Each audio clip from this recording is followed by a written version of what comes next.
Hey everybody, Michael and I are coming to you from an unnamed coffee establishment in Stroudsburg, Pennsylvania. We're here celebrating a lot of things, but 1 year since our wedding, which we had here in Stroudsburg, and we came down to hang out with our friends Bob and Susan Young from the Alabaster Box. And here's Stacy May doing amazing, really good foundational teaching weekend at a conference called Seeing the Voice. And she talked about how God uses our imagination to speak to us, the things of the Spirit, revelation, using all kinds of creativity. Getting a little bit whacked talking about it. And anyway, I'm on this thing about the word Renaissance right now. Renaissance. And about a long time ago, when I was a baby believer, I believe that the Spirit of God spoke to me and said to watch for a couple of things that would be coming sometime in the future. One was the Third Great Awakening, which I knew nothing about the First or the Second Great Awakenings because I was an atheist and I knew nothing about church history. But the other thing was that there was coming a Renaissance, another Renaissance, but one that would be birthed by His Spirit and not by man. That would make it a happy Renaissance, wouldn't it? You don't have to show me. Oh, okay. It's okay. I'm just hanging out. Well, why not? Anyway. They can hear me? Yes, I think they can. But anyway, that and that this move would affect every area of life, and that there would be new inventions created, cures to diseases, innovations, changes in literature, theater, music, every aspect of life.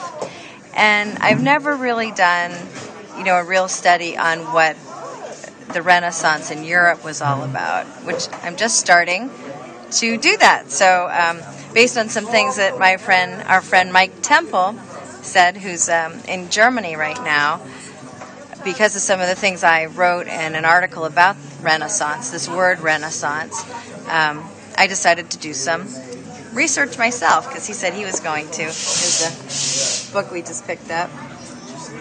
Hopefully it won't be backwards when you see it, but anyway. So sometimes I get a literal word, like the word soak.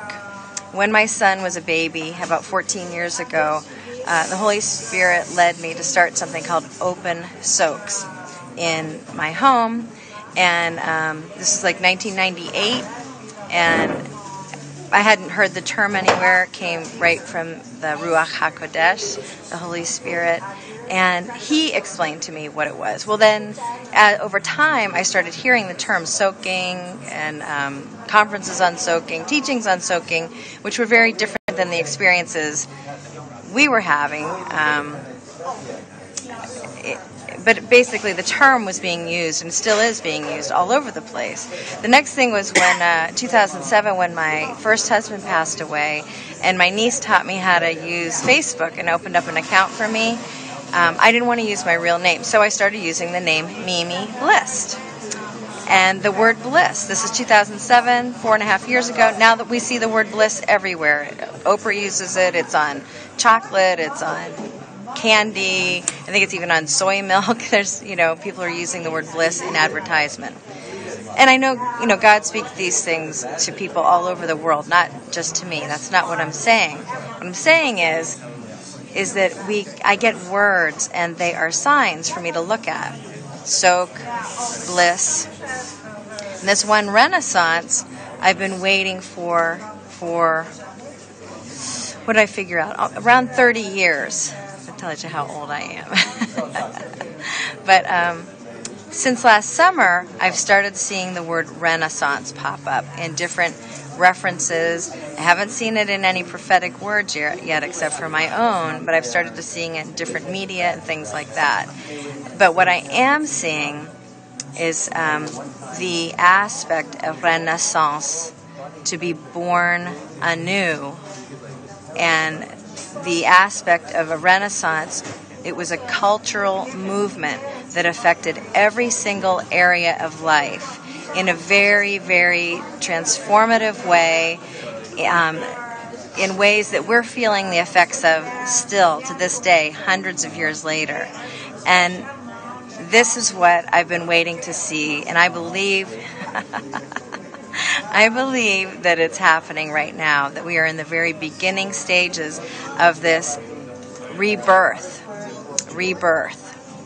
and a cultural movement, but this is born by the Ruach HaKodesh, the moving of the Holy, the breath of the Holy, the Spirit of God, moving in every aspect of life to bring transformation. And we're already seeing some things with amazing ideas for cures for cancer coming from 14 and 15-year-old kids, and this young mathematician who's about 12 years old, he's just like rocking the math and science world with the things that he already understands at a very young age. And it's because he looks at things differently. He sees in what he calls the fourth dimension. And they're just new paradigms, and they're starting to burst, and they're starting to pop. And I believe this is all part of God moving in the earth. And so I'm just at the beginning of studying what this means, but I wanted to put it out there and say to you, whoever's watching this, look for renaissance.